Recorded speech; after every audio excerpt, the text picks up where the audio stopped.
আল্লাহর নবীর সাহাবী হযরত আবু যর গিফারি রাদিয়াল্লাহু তাআলা আনহু, ওনার একটি ঘটনা বলি, সময় শেষ হয়ে যাচ্ছে।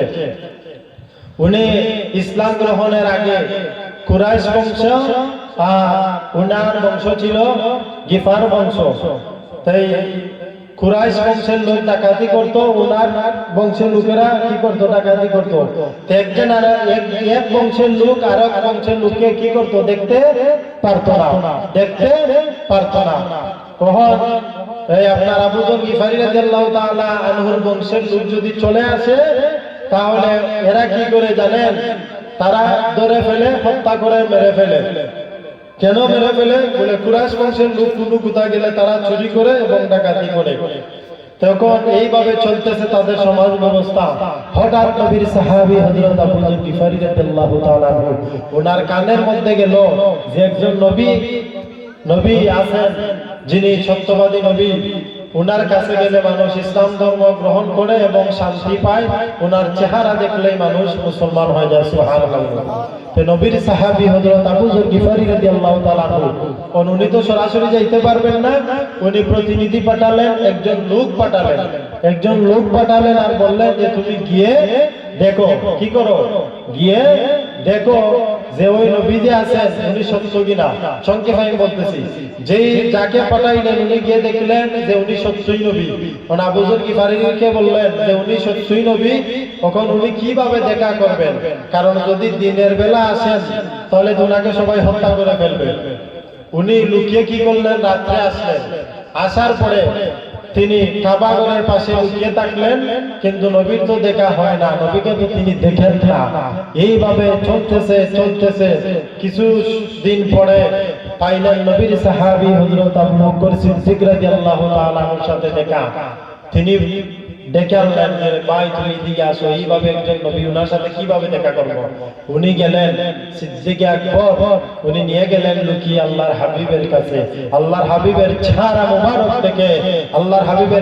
মুবারক দেখে হযরত আবু যর গিফারি রাদিয়াল্লাহু তাআলা আনহুর ঈমানের নূর, ওনার ভিতরটা পরিবর্তন হয়ে গেল, ঈমানের নূর আসতে লাগলো। সুবহানাল্লাহ। নবীর সাহাবী হযরত আবু বকর সিদ্দিক রাদিয়াল্লাহু তাআলা বললেন, ইয়া রাসূলুল্লাহ, গিফার গোত্রের লোক হযরত আবু যর গিফারি, ওর নাম হলো আবু যর গিফারি। আমার নবী বললেন, আবু যর গিফারি তুমি কেন এসেছো? বলে, ইয়া রাসূলুল্লাহ, আপনার নাম শুনে আমি এসেছি।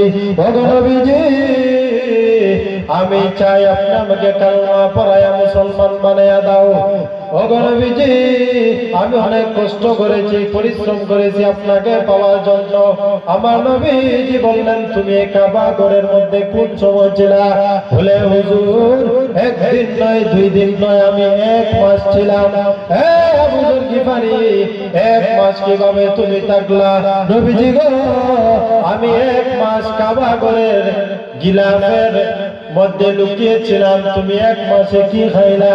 হুজুর, আমি মানুষের ভয়ে আমি যাই না, যদি মানুষ আমাকে মেরে ফেলে, কিন্তু গভীর রজনীতে আমি যাইয়া জমজমের পানি খেয়ে 1 মাস ধরে বেঁচে আছি।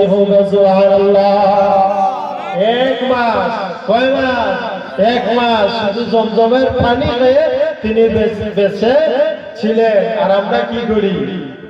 সব কিছু পাই, এরপরে আমরা ইসলামকে পরিপূর্ণভাবে যে ঢুকতাম। আল্লাহ বলেন যে আইয়ুহাল্লাযীনা আমানু ফিস সিলমি কাফা, হে ইমানদারগণ, তোমরা পরিপূর্ণভাবে তোমরা ইসলামের ভিতরে দাখিল হয়ে যাও, ঢুকে যাও, কিন্তু আমরা এখনো পারি না। তো যাই হোক, সময় শেষ হয়ে যাচ্ছে।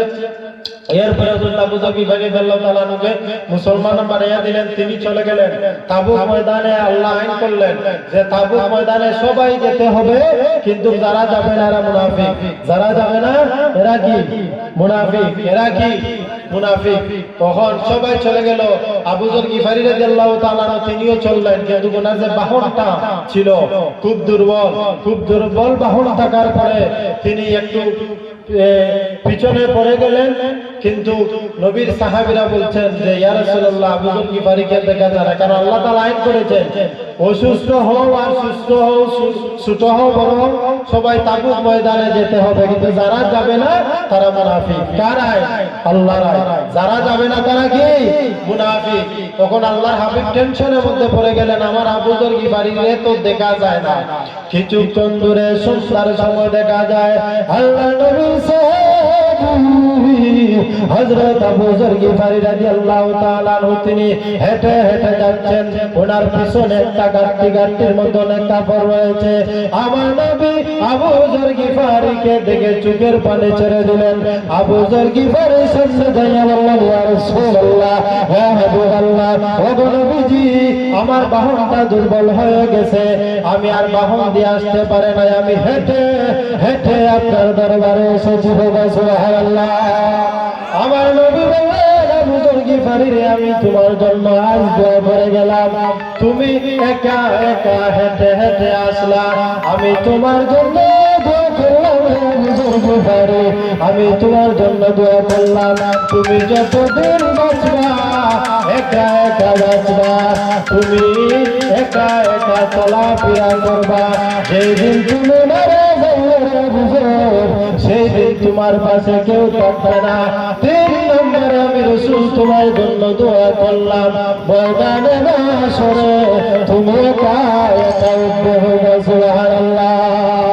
আর রাসূল সুবহানাল্লাহ, আল্লাহর হাবিব দোয়া করেছেন যে তুমি এত কষ্ট করলে, এত পরিশ্রম করলা, আমি নবী তোমার জন্য দোয়া করলাম, যতদিন থাকবা একা একা, মরণ একা, হাসর একা। সুবহানাল্লাহ। আল্লাহর হাবিবের দোয়া কবুল হয়ে গেল। আমি লম্বা ঘটনা সংক্ষেপে বলতেছি। তার যখন মৃত্যুর সময় আসলো, তিনি বললেন যে আমি এই মুহূর্তে ইন্তেকাল করব। ওনার স্ত্রী ছিল বৃদ্ধ মহিলা, ওনার স্ত্রী ছিলেন বৃদ্ধ, উনি ইন্তেকাল করলেন। ইন্তেকাল করার পরে ওই মরুভূমির মধ্যে কোনো কিছু নাই, কিছুক্ষণ দূরে একটা পাহাড়, সেই পাহাড়ের মধ্যে যাইয়া বৃদ্ধ স্ত্রী তিনি বললেন, আল্লাহর নবীর সাহাবী আবু যর গিফারি ইন্তেকাল করেছেন, তোমরা কি কেউ আসো, জামার নামাজ পড়বা, কাপড় কাপড় করবা? কোনো শব্দ নাই। 2 নম্বরে বললেন কোনো শব্দ নাই। 3 নম্বরে বললেন এই এলাকার মধ্যে কি কেউ নেই? নবীর প্রিয় সাহাবী হযরত আবু যর গিফারি ইন্তেকাল হয়েছেন, একটা মানুষ নাই, কেউ কি আসবে না? হঠাৎ করে দেখা যায় একটা কাফেলা আসছেন, সেই কাফেলার নেতৃত্ব দিয়েছিলেন রাইসুল মুফাসসির হযরত আব্দুল্লাহ ইবনে মাসউদ রাদিয়াল্লাহু তাআলা আনহু। সুবহানাল্লাহ। হযরত আব্দুল্লাহ ইবনে মাসউদ রাদিয়াল্লাহু তাআলা আনহু তিনি নেতৃত্ব দিলেন এবং আসলেন। উনার লাশটা যখন ধুইলেন, ঘরের মধ্যে এক টুকরা তেলাও ছিল না। যখন লাশটা ধুইলেন, আরেকজন সাহাবী উনি বিনায়া বিনায়া তাদের চোখের পানি পড়ে ওনার জামা ভিজে গেল, পড়ে গেল। নবীর সাহাবী আব্দুল্লাহ ইবনে মাসউদ রাদিয়াল্লাহু তাআলা আনহু বললেন, ও সাহাবী, তুমি কেন কাঁদো? বলে, ও আব্দুল্লাহ ইবনে মাসউদ, আমি এই জন্য কাঁদি, ওনার ঘরের মধ্যে কোনো কাফন নাই, ওনাকে কাফন দাফন কি দিয়া করব?